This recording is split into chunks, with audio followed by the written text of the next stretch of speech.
बिस्मिल्लाहिर्रहमानिर्रहीम। अस्सलाम वालेकुम। 9th class. आज हम एक्सरसाइज 1.1 का क्वेश्चन नंबर 5 करेंगे इंशाल्लाह। और क्वेश्चन नंबर 5 क्वेश्चन नंबर 4 दोनों ही प्रॉपर्टीज से रिलेटेड है और दोनों तकरीबन मिलते जुलते क्वेश्चन है। बस फ़र्क सिर्फ ये है कि क्वेश्चन नंबर 4 जो है वो ऑर्डर फॉर्म में है और क्वेश्चन नंबर 5 जो है वो इक्वलिटी की फॉर्म में आएगा।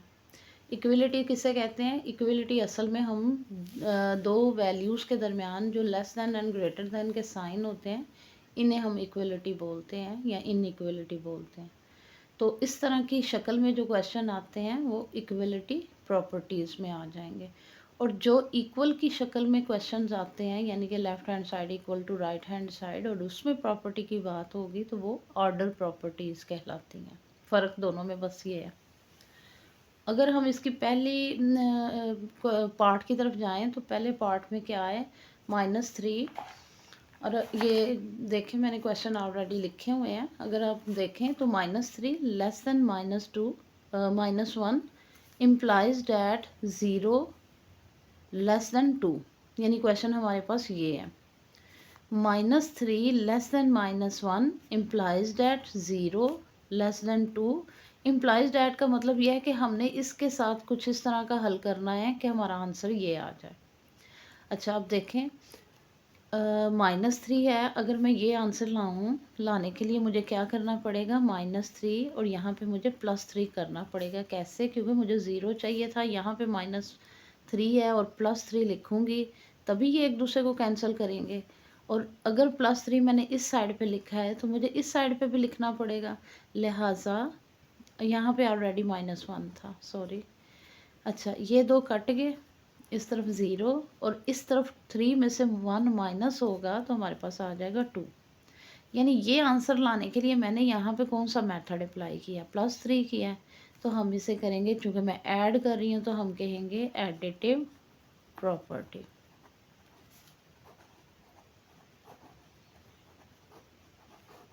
हाँ जी, पहले पार्ट में क्या है? एडिटिव प्रॉपर्टी यूज्ड हो रही है। If A greater than B then A1 divided by A greater than 1 divided by B. इस पार्ट में क्या हो रहा है कि ये वाली वैल्यू दूसरी तरफ जाके उल्ट रही है, यानी कि डिवाइड कर रही है तो उल्ट हो गई है। तो अगर वो उल्ट जाती है, चीज़ें वही हैं लेकिन क्या है कि वो डिवाइड हो गई हैं, तो ऐसी प्रॉपर्टी को क्या कहेंगे? Reciprocal property. क्योंकि रेसिप्रोकल कहते हैं किसी का उल्ट जाना, तो हम कहेंगे रेसिप्रोकल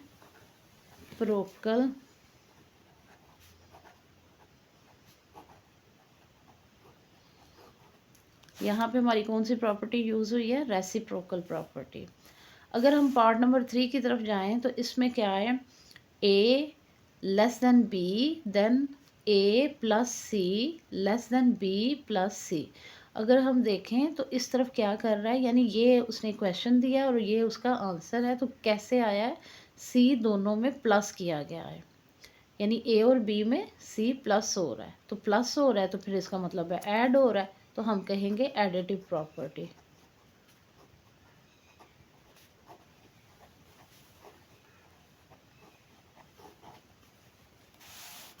पार्ट नंबर 4 की तरफ जाएं।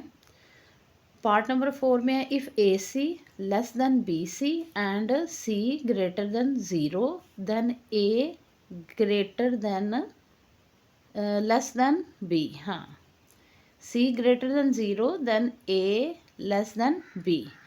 अच्छा, इसका मतलब ये हुआ, अगर हम क्वेश्चन कोई और से करें, ये लंबी चौड़ी बहस में बाज़ औक़ात बच्चे पढ़ने से क्या होता है कि उनको क्लियर नहीं होता कि करना क्या है। तो शॉर्ट फॉर्म मैं यही बताऊंगी। अगर आप देखें तो सी दोनों तरफ क्या कर रहा है? मल्टीप्लाई कर रहा है। ए के साथ भी मल्टीप्लाई कर रहा है, बी के साथ भी मल्टीप्लाई कर रहा है। बाकी सारी उसने कंडीशंस दी हुई हैं, तो कंडीशन के चक्कर में बच्चा कंफ्यूज हो जाता है। आप ऐसा करें, इस पे गौर करें। आप देखें कि यहाँ पे क्या मेथड हो रहा है। यहाँ पे मेथड हो रहा है सी एक नई चीज़, यानी सी को दोनों तरफ मल्टीप्लाई किया जा रहा है, तो हम कहेंगे मल्टीप्लिकेटिव प्रॉपर्टी।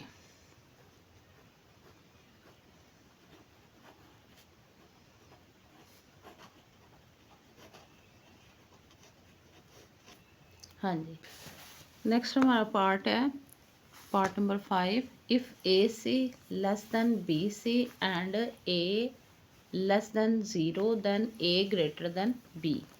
यानी कि यहाँ पे लेस देन और ग्रेटर देन का कंपैरिजन दोनों में वो कंडीशन दे दी हुई है। और अगर हम इसे गौर करें तो यहाँ पे सी दोनों तरफ मल्टीप्लाई हो रहा है, तो बस आप यहीं से पिक कर लें कि सी चूँकि दोनों तरफ मल्टीप्लाई हो रहा है तो हम इसे कहेंगे मल्टीप्लिकेटिव प्रॉपर्टी।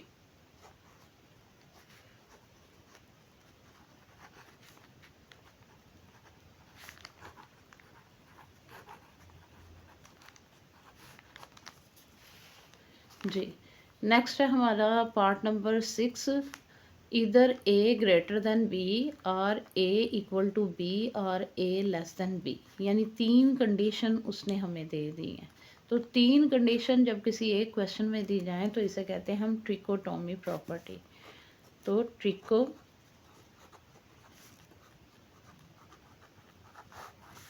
प्रॉपर्टी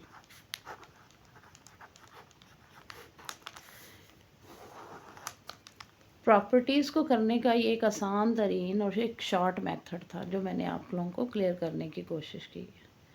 नेक्स्ट हमारा क्वेश्चन है question number 6। Insert 2 rational numbers between. यानी क्या है, इंसर्ट का मतलब है कि डालें इन दो अल्फाज के दरमियान में, यानी 2 रैशनल नंबर्स के दरमियान में 2 मज़ीद रैशनल नंबर डालें।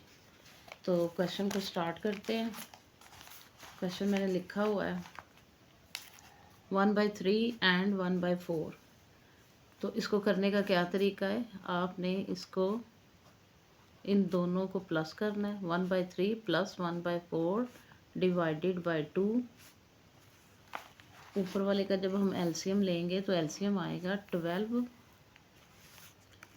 12 को 3 पे डिवाइड करेंगे तो 3 4 12। 4 को ऊपर 1 से मल्टीप्लाई करेंगे, 4 1 ज़ार 4। 12 को 4 पे डिवाइड करेंगे, 4 12 ज़ार 4 को 12 पे डिवाइड किया तो 4 3 ज़ार 12 और 3 1 ज़ार 3। नीचे आ जाएगा ये 2 और इसके नीचे हम खुद अपने पास से 1 डाल लेंगे ताकि ऊपर डिवाइड की फॉर्म में नीचे भी डिवाइड हो जाए और आगे चल के हमें क्रॉस मल्टीप्लाई करना आसान हो। 3 और 4 को प्लस करेंगे तो आ जाएगा 7/12 और इसको हम क्रॉस में ले जाएंगे, 1 ऊपर 2 नीचे, 7 1 ज़ा 7 और 12 को 2 से मल्टीप्लाई करेंगे तो 24। ये हमारा फर्स्ट रैशनल नंबर आ गया। नेक्स्ट अगला रैशनल नंबर मालूम करने के लिए एक तो हमारे पास ये वाला डिजिट होगा, ये प्लस लास्ट वाला 1/4। इन दोनों को प्लस करके 2 पे डिवाइड करना है। एलसीएम लेंगे तो आ जाएगा 24। 24 को 24 पे डिवाइड करें 1 1 7 से मल्टीप्लाई होगा तो हो जाएगा 7। दरमियान में प्लस है। 24 को जब हम 4 पे डिवाइड करेंगे तो आ जाएगा 6 और 6 को 1 से मल्टीप्लाई करेंगे तो आ जाएगा 6 और नीचे क्या आए हमारे पास 2 डिवाइडेड बाय 1। 7 और 6 को जब हमने प्लस किया तो आ गया 13 डिवाइडेड बाय 24 और ये 2/1 को मल्टीप्लाई करेंगे 1/2, यानी क्रॉस मल्टीप्लाई में ले जाएंगे तो 1/2 हो जाएगा। 13 1 ज़ार 13 और 24 को 2 से मल्टीप्लाई करेंगे तो हो जाएगा 48। ये हमारा सेकंड रैशनल नंबर आ गया। इस तरह पहला रैशनल नंबर है हमारे पास 7/24 और दूसरा रैशनल नंबर है 13/48। क्लियर हो गया। पार्ट नंबर 2 है 3 एंड 4, यानी हमारा पार्ट नंबर 2 होगा 3 एंड 4। इसको जब हम सॉल्व करेंगे तो मेथड हमारा वही है, इन दोनों डिजिट को प्लस करें और 2 पे डिवाइड कर दें। 3 और 4 हो जाएगा 7/2। तो इस तरह हमारा फर्स्ट रैशनल नंबर तो ये आ गया। सेकंड रैशनल नंबर फाइंड करने के लिए 7/2 एक और इसमें प्लस करेंगे हम लास्ट वाला 4 और डिवाइडेड बाय 2 कर देंगे। एलसीएम लिया तो 2 को 2 पे डिवाइड करेंगे 1 1 7 से मल्टीप्लाई होगा 7।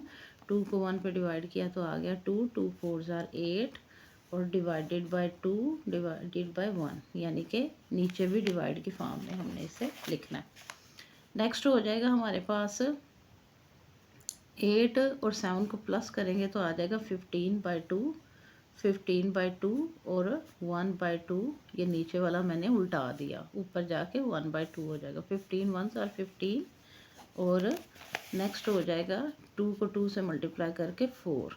तो इसका मतलब है फर्स्ट डिजिट तो हमारा 7/2 था, तो सेकंड डिजिट हमारा कौन सा बना है 15/4। तो 7/2 एंड 15/4 ये हमारा आंसर होगा। नेक्स्ट हमारा पार्ट है 3/5 एंड 4/5। 3/5 एंड 4/5 इसका मेथड भी वही है। दोनों डिजिट को हम क्या करेंगे, प्लस करेंगे। 3/5 प्लस 4/5 डिवाइडेड बाय 2। ऊपर वाले का एलसीएम लेंगे, दोनों का डिनोमिनेटर सेम है तो लिहाजा 5 ही एलसीएम आएगा और नोमिनेटर ऐसे ही लिख लेंगे। और यहाँ पे नीचे 2/1 हो जाएगा। 3 और 4 हो जाएगा 7/5 और मल्टीप्लाई 1/2। हम नीचे वाली को क्रॉस फॉर्म में ले जाएंगे। 7 1 और 7 और 5 2 10। हाँ जी, ये हमारा हो गया पार्ट नंबर 1, यानी कि इसका फर्स्ट रैशनल नंबर जो इसके दरमियान में हमने इंसर्ट करना था। नेक्स्ट होगा 7/10 और इसके साथ हम प्लस करेंगे 4/5 को और डिवाइडेड बाय 2, यानी 7/10 और लास्ट वाला वर्ड लिया मैंने। इसी तरह इसका एलसीएम जब लिया हमने तो एलसीएम आ जाएगा 10, 10 को 10 पे डिवाइड किया 1, 1 7 से मल्टीप्लाई होके 7। 10 को 5 पे डिवाइड किया तो आ गया 2, 2 को 4 से मल्टीप्लाई करेंगे तो 8। और इसी तरह हम इसके नीचे क्या था 2 था, 2 के नीचे हम 1 डालेंगे ताकि डिवाइड की फॉर्म बन जाए। 7 और 8 को प्लस करेंगे तो आ जाएगा 15/2, 15/10, 15/10 और 2/1 को क्रॉस में लेके जाएंगे तो 1/2। अब अगर हम मल्टीप्लाई करें तो 15 को 1 से मल्टीप्लाई किया 15 और 10 को 2 से मल्टीप्लाई किया तो 20। इस तरह हमारा सेकंड रैशनल नंबर क्या है 15/20। इसके साथ हमारी आज 1.1 कंप्लीट होती है और इंशाल्लाह हम जल्द 1.2 स्टार्ट करेंगे।